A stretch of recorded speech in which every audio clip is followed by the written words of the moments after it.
അപ്പോൾ ഇന്ന് ഞങ്ങൾ വന്നിരിക്കുന്നത് ആലപ്പുഴ ജില്ലയിലെ പ്രസിദ്ധമായ കണിച്ചുകുളങ്ങര ദേവീക്ഷേത്രത്തിലേക്കാണ്. വെറുതെ ഒരു ദർശനം മാത്രമല്ല, അവിടുത്തെ വളരെ വിശേഷപ്പെട്ട ഒരു വഴിപാടായ പുഴുക്ക് വഴിപാട് സമർപ്പിക്കാനും കൂടി വേണ്ടിയാണ് ഞങ്ങൾ പോയത്. അപ്പോൾ ഉത്സവ സമയത്തൊന്നും ഞങ്ങൾക്ക് അവിടെ പോകാൻ പറ്റിയില്ല.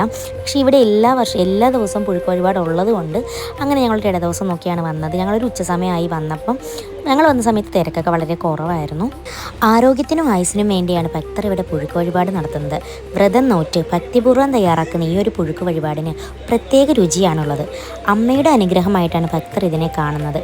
പുഴുക്കിനോടൊപ്പം അരിക്കൂത്ത് വഴിപാടും ഇവിടെ വളരെ പ്രധാനമാണ്. എന്തായാലും ഈ ഒരു വഴിപാടിനെക്കുറിച്ച് ഞാൻ കൂടുതലായിട്ടൊന്നും പറയേണ്ട ആവശ്യമുണ്ടെന്ന് തോന്നുന്നില്ല. കാരണം ഇത് വളരെ പ്രസിദ്ധമായൊരു വഴിപാടാണ് ഇവിടുത്തെ. ഇന്നത്തെ ആ ഒരു ദിവസം ഉണ്ടല്ലോ, മനസ്സിന് വലിയൊരു സമാധാനം തന്ന ഒന്നുകൂടിയായിരുന്നു.